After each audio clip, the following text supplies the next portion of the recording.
The Hungarian Uprising of 1956. After the end of World War II, the Soviet Union took control of Eastern Europe and installed communist governments in many countries.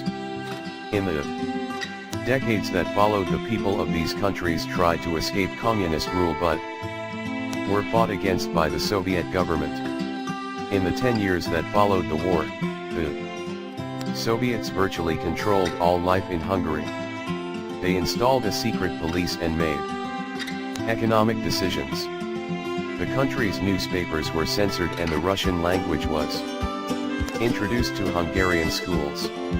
Religious freedom was banned and authorities put Cardinal Mindszenthy into prison. In October 1956, Imre Nagy became Prime Minister in Hungary.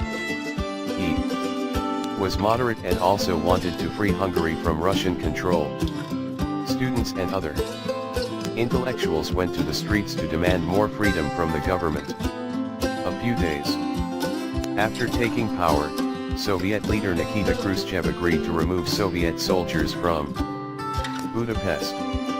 In the following days, Nagy introduced a series of reforms, including the freedom of the press.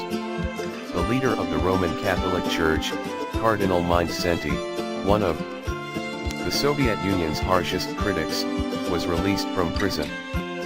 People protested freely on the streets of the Hungarian capital and even took down a statue of Stalin.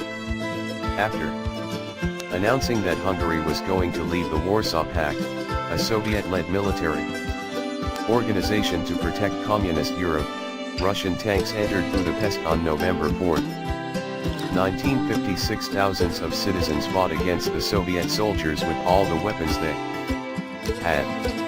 Many people were killed in the uprising and thousands of Hungarians were arrested. Over 200,000 packed their belongings and fled across the border to Austria.